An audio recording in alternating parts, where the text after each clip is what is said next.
Hey everybody, I just wanted to say hello and also thank you for your very kind words and your encouragement and your being so supportive of that terrible, terrible, terrible call that I made yesterday on that snowstorm. It was just the worst call I've ever made since I've been doing this. I think this is the fifth year, fourth or fifth, something like that, whatever it is. Worst call I've ever made. Sometimes, and some of you are new, obviously, over the last week. It's just been incredible how this page has gone crazy. Um, I've had over almost 300 likes on the page just this week.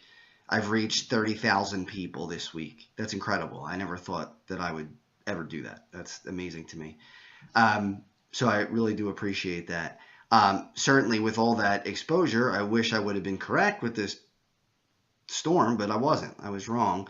I will do another video on what went wrong, but this video is just to say thank you and to apologize for that terrible call from yesterday. I mean, there's no excuses. Every call that I make is mine and mine alone. I do not take somebody else's forecast and present it as my own. With that said, I pour through forecast after forecast after forecast of meteorologists who were actual meteorologists. Remember, I'm not. I all that I know about meteorology is self-taught and from reading and from learning from other people. I've taken a course, like 2-day courses and those types of things, but that's about it. I did not take it in school, so there's going to be a lot of holes. I mean, it's just the way it is. You only can learn so much on your own, and that's why you have schools for these things, like any other discipline. So. It would be ludicrous for me to read maps and to present myself as a meteorologist when I'm not. So, again, the forecasts that I make are mine and mine alone. But they are based on many, many different factors. They're based on what the models look like. They're based on what the current observations look like. They're based on past storms that I can remember and how the storms acted back then. Because a lot of times you can predict storms based on analogs of other storms. I've read Mr. Paul Cosen's book. I can't remember the first name now. Louis Ussolini. They both wrote 2 books on the East Coast storms, the major storms along the East Coast, and it was all snowstorms. You might remember that Paul Cosen was the winter weather expert at the Weather Channel for many years. So I read forecasts from probably 40 different meteorologists, and I read the models and I look at the observations, and that's how I come up with my forecast. It's no magic. It's nothing that's secret. And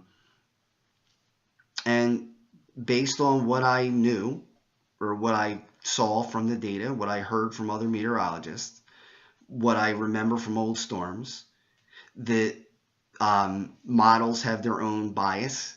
For instance, the GFS usually is south and east of where the storm is going to be. That's its bias. It wants to go south and east.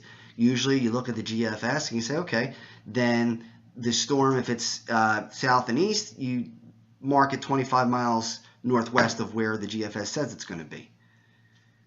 The NAM normally is crazy with liquid amounts. We've had storms where the NAM is called for, 4 inches of liquid, and if you go with the 10-to-1 ratio, that would be 40 inches of snow. You can't take the NAM's one run or even many runs of the NAM and look at that gigantic amount of liquid and say, oh yeah, the NAM's right. You have to look at all the models. The Euro has been terrible this year, and I hung my hat on the Euro a lot yesterday. I thought maybe it corrected itself. Maybe it was going to do a little bit better with the storm. It did not. So, if anybody says to me, are your forecasts based on your credentials as a meteorologist? The answer is no, I'm not a meteorologist, but they are mine and they are mine alone. And they are based on, like I said, all those different factors, including the thoughts and opinions of people who are better at this than I am, people who are meteorologists who are fantastic. Paul Cosen is a phenomenal meteorologist. It would be senseless for me to take a look at what Paul Cosen has to say, or somebody like him, and ignore it. I have said this on many different topics on Facebook, and I'm sure people get so frustrated hearing it, some people do anyway, that Expert advice is expert advice. And it's insane, I think, as a layperson, whether it's weather or medicine or any of the other disciplines, scientific disciplines out there, where we don't take into we don't look at the fact that somebody is an expert in those fields, and we don't think about that our opinion is usually, if it's in difference to that expert, not correct. The experts are the experts. So, it's foolish, in my opinion, to hear and read 40, 50 different meteorologists or whatever it winds up being and not taking that into account. So again, I want to thank you very much that you stuck by me, that you will still stick by me, I hope, for the next couple storms. I will have another video later on about what went wrong, and also looking into the future a little bit. There could be some more snow. I don't trust these models this far out, that's for sure. All right, everybody. I'm as disappointed as many of you are. Believe me, I woke up, I felt sick. So thank you so much for your support. I appreciate it.